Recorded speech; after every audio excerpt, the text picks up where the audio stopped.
434 രൂപയുടെ 4DX ticket 54 രൂപയ്ക്ക് കിട്ടിയത് PVR പാസ്പോർട്ട് ഉപയോഗിച്ചുകൊണ്ടാണ്. എങ്ങനെയാണുള്ളത് ഡീറ്റെയിൽ ആയിട്ട് വീഡിയോയിൽ പറയാം.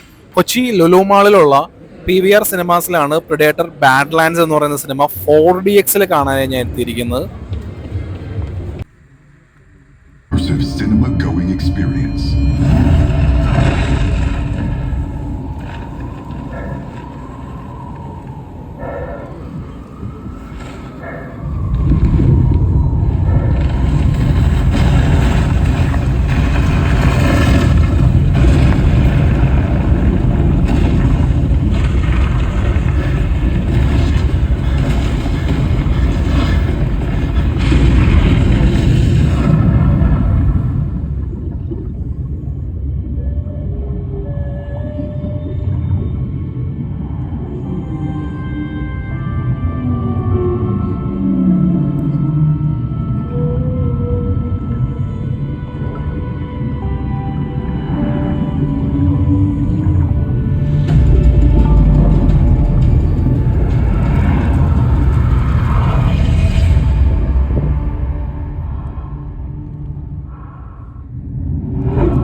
Closely to the sound of your own heartbeat and feel all of your senses come alive. Feel it in 4DX. Predator Badlands എനിക്ക് നല്ല രീതിയിൽ വർക്കായിട്ടുള്ള പടമായിരുന്നു. അതുകൊണ്ടാണ് ഇത് 4DXൽ വീണ്ടും കാണാനായിട്ട് തീരുമാനിച്ചത്.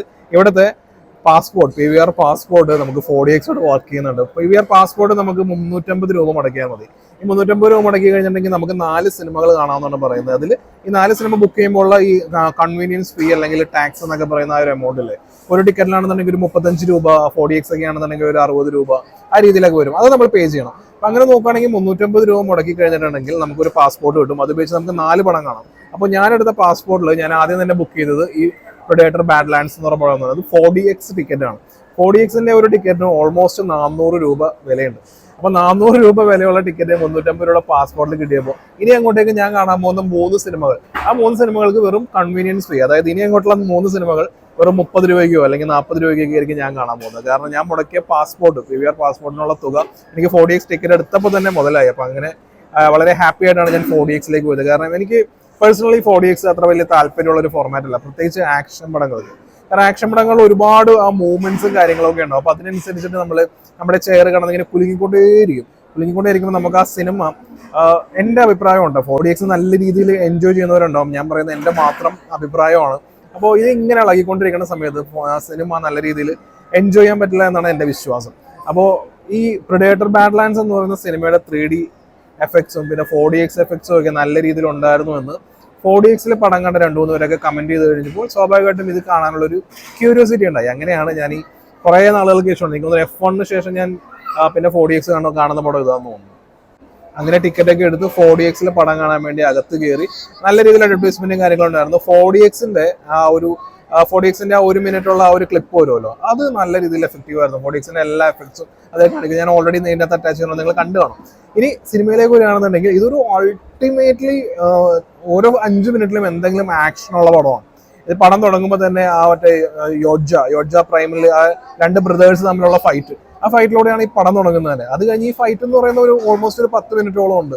അത് കഴിഞ്ഞ് അതിൽ ആ ഷിപ്പ് ആ ഷിപ്പിൽ ഇവര് ആ പറയുന്ന ആ ഗമ്മ ആ പറയുന്ന ആ ഒരു പ്ലാനറ്റിലേക്ക് എത്തുന്ന ആ ഒരു സീക്വൻസ് അടക്കം ഇതെല്ലാം, അതായത് ഈ 4DXന്റെ സീറ്റ് ഒരു നിമിഷം പോലും വെറുതെ ഇരുന്നിട്ടില്ല. കൂടി വന്നിട്ടുണ്ടെങ്കിൽ ഒരു 5-10 മിനിറ്റ് അതിനുള്ളിൽ അടുത്ത ആക്ഷൻ വരും. കാരണം ഇത് 1 by 1 ആയിട്ട് ഒരുപാട് സ്റ്റണ്ണിങ് ആയിട്ടുള്ള ആക്ഷൻ സീക്വൻസും കാര്യങ്ങളുള്ള പടവും കൂടിയാണ്.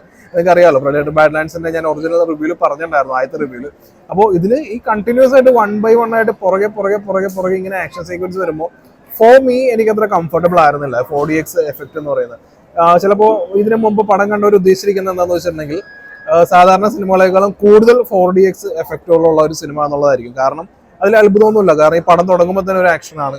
കഴിഞ്ഞിട്ട് ഇത് എപ്പോഴാണ് ഈ പടത്തിന്റെ ആക്ഷൻ ഇല്ലാത്തത്? എനിക്ക് തോന്നുന്നു ഇവര് രാത്രി റെസ്റ്റ് എടുക്കുന്ന ആ കലിസ്കി ചൈൽഡിന്റെ കൂടെയൊക്കെ ഒരു റെസ്റ്റ് എടുക്കുന്ന ഒരു സീക്വൻസ് ഉണ്ടോ രാത്രി ഒരു ഗുഹയുടെ ഉള്ളിൽ. ആ ഒരു സമയത്തും പിന്നെ എങ്ങനെ 2-3 ടൈമിൽ മാത്രമേ ഉള്ളൂ ഈ 4DXന്റെ സീറ്റ് അനങ്ങാതിരിക്കുന്നത്. അത് അങ്ങനെ തന്നെയാണ്. പിന്നെ ലുലു PVRന്റെ കാര്യം പറയുകയാണെന്നുണ്ടെങ്കിൽ ഇവരുടെ 4DX ഒരുപാട് കാലമായി. എനിക്ക് തോന്നുന്നു കറക്റ്റായിട്ട് ഞാൻ ഓർക്കുന്നില്ല ഏത് പടത്തിനാണ്. എനിക്ക് തോന്നുന്നു സ്പൈഡർമാൻ നോവേ ഹോമിന്റെ സമയത്താണെന്ന് തോന്നുന്നു ആദ്യമായിട്ട് 4DXോടെ വന്നതെന്നാണ് എൻ്റെ ഓർമ്മ. കറക്റ്റാണോന്ന് എനിക്ക് അറിയില്ല, ഞാൻ തെറ്റാണെന്നുണ്ടെങ്കിൽ കമന്റിൽ പറയണം. അപ്പോൾ ഈ സ്പൈഡർമാൻ പടത്തിലായിരുന്നു ഇവിടെ 4DX വന്നതെന്നുണ്ടെന്നുണ്ടെങ്കിൽ വർഷം കുറേ. ഇതെന്താ സംഭവം എന്ന് വെച്ചിട്ടുണ്ടെങ്കിൽ ഇവിടുത്തെ സീറ്റൊക്കെ പൊളിഞ്ഞു. നമ്മൾ ആ കൈ വെക്കുന്ന ഹാൻഡ് റെസ്റ്റ് ഒക്കെ ഉണ്ടല്ലോ, ഹാൻഡ് റെസ്റ്റ് ഒക്കെ പൊളിഞ്ഞു. ഞാൻ എൻ്റെ വീഡിയോ ഓൾറെഡി അറ്റാച്ച് ചെയ്തിട്ടുണ്ടായിരുന്നു, നിങ്ങൾ കണ്ടു കാണും. ആ ഹാൻഡ് റെസ്റ്റ് ഒക്കെ ആകെ പൊളിഞ്ഞ് ആകെ അലമ്പായിട്ടാണ് ഇപ്പോഴത്തെ PVR 4DXന്റെ അവസ്ഥ. പിന്നെ സ്ക്രീനിന്റെ കാര്യം പറയുകയാണെന്നുണ്ടെങ്കിൽ ഇപ്പോഴും 2K Xenon ഇപ്പോൾ 4DX എനിക്ക് ബാങ്കോക്ക് പോയപ്പോൾ മനസ്സിലായ കാര്യമാണ്. 4DX സ്ക്രീൻ ഒരിക്കലും 4Kയിലോ അല്ലെങ്കിൽ 4K ലേസറിലോ അങ്ങനെയൊന്നും വരാറില്ല എന്ന് തോന്നുന്നു. 2K ലേസറാന്ന് തോന്നുന്നു എൻ്റെ മാക്സിമം. ഞാൻ കണ്ടിട്ടുള്ളതുണ്ട്. ഇനി അതിലും തെറ്റുണ്ടാവും. നിങ്ങൾ എന്തെങ്കിലുമൊക്കെ ഉണ്ടെന്നുണ്ടെങ്കിൽ നിങ്ങൾ കമന്റിൽ പറയുക. ആക്ച്വലി ഈ 4DXൽ ഒരിക്കലും 4K ലേസർ ആ സംഭവം നമുക്ക് എക്സ്പെക്ട് ചെയ്യാൻ പറ്റില്ല. അത് ശരിക്കും പറഞ്ഞാൽ അങ്ങനെയുള്ള ഒരു ഫോർമാറ്റ് അല്ലല്ലോ. ഈ മോഷൻ ആ ഒരു സംഭവങ്ങൾക്ക് വേണ്ടിയിട്ടാണ്. പക്ഷെ ഞാൻ തിരഞ്ഞെടുത്ത പടം തെറ്റിപ്പോയി. എനിക്ക് F1ന്റെ നല്ല എക്സ്പീരിയൻസ് ആയിരുന്നു. ഞാൻ പറഞ്ഞല്ലോ ഈ ഓട്ടോമൊബൈൽ സംഭവങ്ങളുടെ ആ ഒരു കാര്യങ്ങളുണ്ടല്ലോ, അതുള്ള 4DX അങ്ങനെയുള്ള പടങ്ങൾ 4DXൽ നല്ല എഫക്റ്റ് ആയിരിക്കും. ഇതിനു മുമ്പ് ടോപ്പ് ഗൺ മാവറിക് കാണാൻ പോയപ്പോഴും നല്ല എഫക്റ്റ് ആയിരുന്നു. ഇപ്പോൾ F1 ആണെങ്കിലും ഗംഭീരമായിരുന്നു.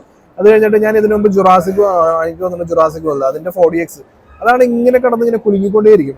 ഡൊമിനിയൻ ആണ് ഞാൻ കണ്ടത് ഇതിനു മുമ്പുള്ളത്. റീബർത്ത് ഞാൻ 4DXൽ ഞാൻ അറ്റൻഡ് ചെയ്തില്ല. കാരണം 4DX ഭയങ്കര കുലുക്കം. എനിക്ക് ഒരു പരിധി കഴിഞ്ഞിട്ടുണ്ടെങ്കിൽ ആ കുലുക്കം ഒട്ടും എനിക്ക് എൻജോയബിൾ അല്ല. അതേ അനുഭവം തന്നെയായിരുന്നു പ്രൊഡേറ്റർ ഇപ്പോൾ ഈ ബാഡ്ലാൻഡ്സ് കണ്ടപ്പോൾ. കാരണം പരിധിയിൽ കൂടുതൽ ശരിക്കും പറഞ്ഞിട്ടുണ്ടെങ്കിൽ ഡി-ബോക്സ് എന്ന് പറയുന്ന ഒരു സംഭവമുണ്ട്. അത് വേറെ ഫോർമാറ്റ് ആണ്. ആ ഫോർമാറ്റ് 4DXനേക്കാളും കുറച്ചും കൂടി എൻജോയബിൾ ആയിരിക്കും. കാരണം അതൊരു ഇതുപോലെ ഇങ്ങനെ കിടന്ന് കുലുങ്ങിയേയില്ല. ഈ ശരിക്കും പറഞ്ഞാൽ 1.25 മണിക്കൂറുള്ള പടത്തിൽ 1.5 മണിക്കൂറോളം ഫൈറ്റ് ആണ് ഈ പ്രൊഡേറ്റർ ബാഡ്ലാൻഡ്സ്. ഏതെങ്കിലും രീതിയിലുള്ള ഫൈറ്റ്സ് മൂവ്മെന്റ്സ് കാര്യങ്ങളെല്ലാം അടി നടന്നുകൊണ്ടേയിരിക്കുന്ന ഒരു പടമാണ്. അപ്പൊ ഇങ്ങനെ ഒരു പടം 4DX കാണുകയാണെന്നുണ്ടെങ്കിൽ എനിക്ക് തീരെ എൻജോയ് ചെയ്യാൻ പറ്റിയിട്ടില്ല. ഇനി ഇത് എൻജോയ് ചെയ്യുന്ന ആൾക്കാരുണ്ടാവും, അവർ നിങ്ങൾ എൻജോയ് ചെയ്യുന്നതെന്ന് ഞാൻ ഒരിക്കലും ചോദ്യം ചെയ്യുന്നില്ല. എനിക്ക് പേഴ്സണലി എനിക്ക് തീരെ എക്സ്പീരിയൻസ് എനിക്ക് മോശമായിട്ടാണ് തോന്നിയത്. പിന്നെ ഇതിന്റെ 3D വളരെ മോശമാണ്. കാരണം ഒന്നാമത് ഇരുട്ടാണ് ഈ പടം. ഇരുട്ടാകുമ്പോഴേക്കും അതിന്റെ കൂടെ 3Dയും കൂടി വെക്കുമ്പോൾ ഉള്ള ബ്രൈറ്റ്നസും കുറഞ്ഞ് ഇപ്പൊ മൊത്തത്തിൽ ഒരു ഡള്ളായിട്ടുള്ള ഒരു അനുഭവമായിരുന്നു. അപ്പൊ ഇത് IMAXലും അത്ര ബ്രൈറ്റ്നസ് ഇല്ല എന്നുള്ളതൊക്കെയാണ് കൂട്ടുകാർ കണ്ടിട്ട് പറഞ്ഞത്. അപ്പൊ IMAXൽ ഞാൻ ഇതുവരെ കണ്ടിട്ടില്ല. അപ്പൊ ഏതായാലും ഈ 4DX അനുഭവത്തോടു കൂടി എനിക്ക് എന്തോ ആ പടം മൊത്തത്തിൽ ഞാൻ ഫസ്റ്റ് ടൈം എൻജോയ് ചെയ്ത പോലുള്ള ഒരു എൻജോയ്മെന്റ് എനിക്ക് 4DXൽ എനിക്ക് കിട്ടിയില്ല. അതാണ് എന്റെ റിയാലിറ്റി. അപ്പൊ ഈ പടം ആദ്യമായിട്ട് 4DX കാണുന്നവർക്ക് ചിലപ്പോൾ മേ ബി എന്നെ പോലെ ഈ മോഷൻ ഒരുപാട് കൂടുതലായി കഴിഞ്ഞിട്ടുണ്ടെങ്കിൽ അത് ഇഷ്ടപ്പെടാത്തവർക്ക് ചിലപ്പോൾ അതും കൂടി ബാധിക്കും, പടത്തെയും കൂടി ബാധിച്ചേക്കാം മേ ബി. അപ്പോൾ IMAXൽ ഒന്നും കൂടി ഈ പടം കാണണമെന്നുണ്ടോ? IMAXൽ കണ്ടു കഴിഞ്ഞിട്ട് അതിന്റെ അഭിപ്രായം കൂടി പറയാം. കാരണം പടം ഇഷ്ടപ്പെട്ട പടമാണ്. രണ്ടാമത് ഇപ്പോൾ ഇന്ന് കണ്ടപ്പോഴാണ് ഇതിന്റെ ആക്ഷൻ സീക്വൻസ് ഒക്കെ ഗംഭീര കോറിയോഗ്രാഫിയാണ്. അതിൽ ചില ഈ യോഡ്ജ എന്ന് പറയുന്ന പ്രൊഡേറ്റേഴ്സ് എന്ന് പറയുന്ന ഇവരാണ് ഏറ്റവും വലിയ പ്രൊഡേറ്റർ. ഇവര് ആരുടെയും പ്രയ അല്ല എന്നുള്ള രീതിയിൽ വിശ്വസിക്കുന്ന ആളുകളാണല്ലോ. അപ്പൊ ഇതിന്റെ കൂട്ടത്തിൽ ഏറ്റവും വീക്കായിട്ടുള്ള ആളാണ് അവരുടെ നമ്മുടെ നായകൻ. അപ്പോൾ പുള്ളിക്കാരൻ ഫൈറ്റ് ചെയ്യുന്ന രീതി ആ ഒരു കാര്യങ്ങളൊക്കെ ഇതിനു മുമ്പ് നമ്മൾ കണ്ട പ്രൊഡേറ്റർ പടങ്ങളിൽ കണ്ടതുപോലെ അല്ല. അപ്പൊ അങ്ങനെ കുറച്ച് വ്യത്യാസവും കാര്യങ്ങളൊക്കെ ഉണ്ട്. അപ്പൊ അതൊക്കെ രണ്ടാമത് കണ്ടപ്പോഴാണ് നോട്ടീസ് ചെയ്തത്. സോ ഒന്നുകൂടെ കാണണം. കാരണം ഇതുപോലെ അൺകംഫർട്ടബിൾ ആയിട്ടുള്ള ഒരു ഫോർമാറ്റിലല്ല. IMAX ഒക്കെ പോലെ കുറച്ചൊരു ബെറ്റർ ആയിട്ടുള്ള ഒരു ഫോർമാറ്റിൽ വീണ്ടും കാണണമെന്ന് ആഗ്രഹമുണ്ട്. അപ്പോൾ വീണ്ടും കണ്ടതിന് ശേഷം ആ അഭിപ്രായം കൂടി ഞാൻ പറയാം. പടത്തിന്റെ കാര്യത്തിലാണെങ്കിൽ വേറെ ഒന്നും പറയാനില്ല. ഒരു കിഡിലൻ ആക്ഷൻ മാസ് പടം കാണുന്ന ഒരു ഫീലാണ് നമുക്ക് ഈ പടം കാണുമ്പോൾ കിട്ടുന്നത്. അതിന്റെ തന്നെയാണ് ഇപ്പോൾ ഒരുപാട് എനിക്ക് തോന്നുന്നു ഞാൻ ഫസ്റ്റ് ഡേ കണ്ടപ്പോൾ ആൾ കുറവായിരുന്നു. പക്ഷെ ഇപ്പൊ കണ്ടപ്പോൾ ഇന്ന് വർക്കിംഗ് ഡേ ആണ്, മൺഡേ ആണ്, എന്നിട്ടും നല്ലപോലെ ആളുകളുണ്ട്. സോ നിങ്ങൾ ഇനി പടം കാണാത്തവരുണ്ടെന്നുണ്ടെങ്കിൽ നിങ്ങൾ കാണുക.